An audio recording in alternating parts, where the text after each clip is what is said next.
You ask Tiger to solve. This deals with linear equations with one unknown. The final result is f equals -7/5. Let's solve it step by step. Simplify the expression.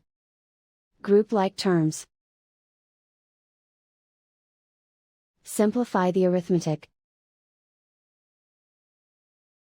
Group all constants on the right side of the equation. Subtract 14 from both sides.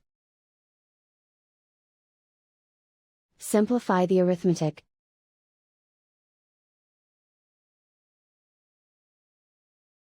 Isolate the f.